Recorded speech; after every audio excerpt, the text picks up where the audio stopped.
Hi guys, hope you can see me and hear me well. But today is going to be on calculating profitability for SEO campaign, aka return on investment. Now this is huge for any advertising marketing campaign you want to run, even more so in SEO because you can get dodgy companies, you can get targeting wrong keywords, so it's important to track this really closely. This is a quick graph I nicked from, I don't know actually, but it just shows that over the course of 12 months, this SEO company was getting paid $297 a month. Now that's really low for an SEO campaign, but maybe this was a local search term that didn't have much competition. So as you can see, the first month, total cost was above total revenue. That's quite common for SEO, especially for new sites that take longer to rank. So you have, your local builder, your local baker, whatever it is, local photographer, brand new site, they're not going to be on page 1 in a week because it's semi-competitive keyword. As you can see, as it goes further along, total costs and total revenue change. It's here, isn't it? About month 3, 4. So during this time, and it overlaps. Now this is pretty much your standard SEO, return on investment chart. I like to try and get profitability in the second month, even if it means, taking less profit as an SEO myself. But just as soon as your client sees that positive return on investment, they're hooked, And as you can see, by month 12, it's crazy, 4 times worth their money. And this is what happens in most good SEO campaigns. So I'm going to talk about how you can calculate how much you should make if you have a good SEO company and you're on the first page of Google. Alright, first of all, step 1, you need to calculate the total traffic for all keywords. So to do this, excuse me, you need to visit the Google Keyword Planner. That's the address, or just Google it. Weirdly, it comes up first. Enter your broad keyword and relevant geographical filters. So there used to be a tool in Google, Google's keyword tool, that would automatically do this for you. But now with the new keyword planner, you have to do it all individually yourself. It's rather annoying, but it has to be done. Alright, group similar keywords. So e.g. bakers in Cardiff, Cardiff bakers, bakers Cardiff, top bakers Cardiff is all the same thing. And as I said, it used to have a filter. It used to have a feature which would enable you to use the broad numbers for this, but now they only release exact match figures. So total these terms and make a note on the average monthly volume and the keywords used. Ensure you stick to highly related keywords and nothing that might rank independently of each other. For example, if you're a photographer in Cardiff, then you're looking to target the keyword Cardiff photographer. So don't go too much into digital photos Cardiff. Don't look at that and get your one keyword sorted before the other. You can also target more specific, so maybe wedding photographer Cardiff or baby photographers Cardiff, portrait photographers, but keep that photographers Cardiff as your main sort of, in an ideal situation, you want to be first in Google for that phrase. Alright, so step 1 example, wedding photographers Cardiff. So in this example, I just typed in wedding photographers in Cardiff into the keyword planner. Now I didn't know that's a completely wrong term that people type in because it's only got 30 searches a month. What the majority of people type in is wedding photographer Cardiff, wedding photographers Cardiff, so that S is key, and wedding photographer Cardiff wedding photographer, and then we get less relevant. So I added these up for these figures here, and it came to 1330. So that's going to be the total searches per month. Now that's quite low, really. Cardiff is a big city, wedding photographers, very, very strong industry. Competition wise, it's going to be difficult, but 1330 is our baseline. Okay. So step 2, calculate how many visitors we would get if ranking first for these keywords. Now, I know people are going to say, this is a generalization, it takes time to rank first, blah, blah, blah. Yes, I know it takes time for rankings, but if you have a strong SEO campaign, you should be able to rank for local keywords relatively quickly. You should get onto page 1 within the first month, and you should be top 5, top 3 by month 3, 4, especially for something semi-specific like wedding photographer's Cardiff. If you're looking for maybe lawyer's Cardiff or dentist's Cardiff, might be a bit more difficult, but this should be okay. So this is relatively easy to calculate. SEO agencies have done studies such as Moz, SEland, I think Search Engine Journal did one as well, on click-through rates, and established if you rank first for any keyword, you will receive on average between 32 and 56% of the traffic of a search, usually around 40%. So we will use that figure. Now obviously this depends on hundreds of different things. For example, how catchy your title is, how optimized your page, your little description is in Google, any pictures, if there's loads of ads on the page, that's going to dilute your click-through rate. If the second result is maybe more trusted, for example Amazon, and they're looking for buy something online, Amazon is automatically more trusted because it's a brand than your separate website. But if we continue at 40%, which it would usually be somewhere around that, and just for math's sake, we'll keep it at 40%. So 40% of 1330 equals 532 visitors to the website per month. And that's awesome. If you can get 500 visitors, over 500 visitors to your site per month, that's, you're going to get some sales. But this is where we calculate how much it's worth. Okay. Step 3, optimization. This is where it gets tricky, but you need to calculate your website's optimization rate. Okay. Quick notes on this. It is the most difficult part to kind of judge without having a client, without having, knowing what they sell. For example, I've worked with clients who get 10% plus click-through rate because their site's so targeted, their products are cheap, they're high quality, and they just had a good sales funnel inside the site as well. So they were 10% easily. Most days it was over that. And then I've worked with clients that, we had to do some content optimization and conversion optimization because they didn't get it right. Their sales funnel wasn't great. It was just for more information, so they're not making sales on the front end. But anyway, this is, if you have a client already, just go and ask. But remember that sometimes they're going to be getting hits from people who aren't targeted visitors.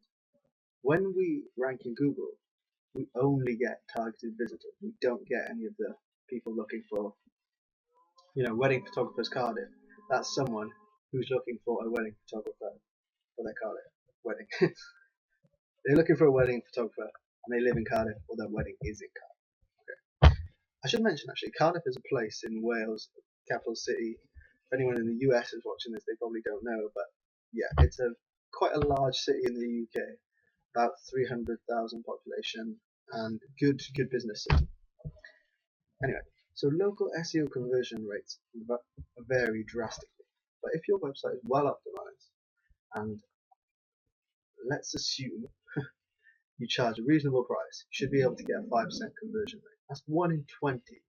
Now if I send you 20 targeted leads, you probably want to get more than 1 in there.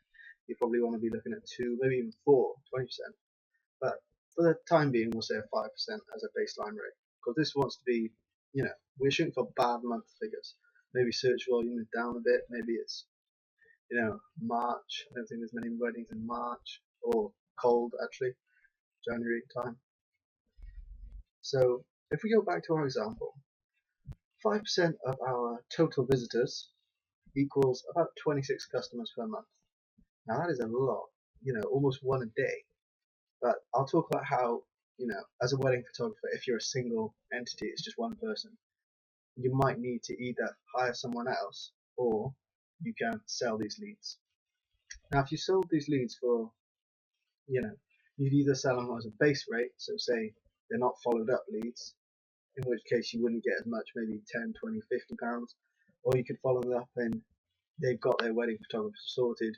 We outsource quality wedding photographers. We can give you this job for £200. Someone's going to bite your hand. But I talk about that in a minute. Step 4, value of a customer. Usually I put lifetime value of a customer here, but in this case I don't think it's relevant, as ideally people only want to get married once. No comments there, but anyway, so again, this varies for individuals, businesses, niches. It's completely dependent on the niche, but we'll go straight back into the example. So per wedding shoot, photographer usually receives upwards of £1,200. Now I didn't know it was that much, but all I did was Google wedding photographer costs, read 5 or 6 articles, a few videos, and I found the average is actually around 1,400 usually.